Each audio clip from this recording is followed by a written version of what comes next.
یہ بوریا نشین علماء ہی تو تھے جنہوں نے اسلام کی خاطر اپنے بھائیوں کی مخالفتیں سنی، تانوں اور پپتیوں کے قائل کرنے والے تیر سہے۔ ارے یہ بوریا نشین علماء ہی تو تھے جب پہاڑوں میں واقع بستیاں نیند کی آغوش میں ہوتی ہے، جب طوفانی ہواؤں کا زور ہوتا ہے، جب برف و پارا کی گھٹائیں چھا جاتی ہے، جب آندھیوں کے جھکڑ چلتے ہیں، جب سردیوں ہڈیوں تک میں سرایت کرتی ہے، تو علماء اس بدلتی روح میں رات کے آخری پیر میں بستر کو چھوڑ کر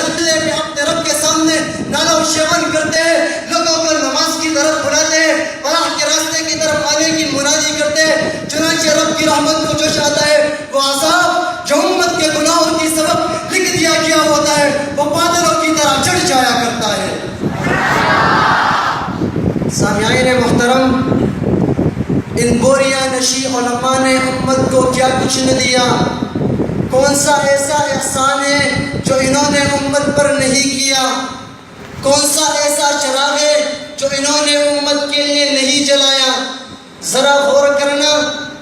امت کو ضرورت فقیہ کی پڑی تو امام اعظم ابو حنیفہ آ گئے، امت کو ضرورت مجاہد کی پڑی تو عبداللہ بن مبارک آ گئے، امت کو ضرورت زاہد و متقی کی پڑی تو جنید بغدادی آ گئے، امت کو ضرورت حق گوئی کی پڑی تو امام مالک آ گئے، امت کو ضرورت استقامت کی پڑی تو امام احمد بن حنبل آ گئے، امت کو ضرورت جرأت سے بات کرنے والے کی پڑی تو امام ابن تیمیہ آ گئے، امت کو ضرورت افکار و نظریات کی پڑی تو امام غزالی آ گئے، امت کو ضرورت دائر سے بات کرنے والے کی پڑی تو علامہ ابن جوزی آ گئے، امت کو ضرورت رہبر کی پڑی تو مجدد المثانی آ گئے، امت کو ضرورت پیشوا و مقتدا کی پڑی تو شاہ ولی اللہ آ گئے، امت کو ضرورت حجت الاسلام کی پڑی تو حضرت مولانا قاسم نانوتوی آ گئے، امت کو ضرورت نور رہنما کی پڑی تو شیخ الہند محمود الحسن دیوبندی آ گئے، امت کو ضرورت زندان آباد کرانے کی پڑی تو جعفر تانیسی آ گئے، امت کو ضرورت علم بحر کی پڑی تو انور شاہ کشمیری آ گئے،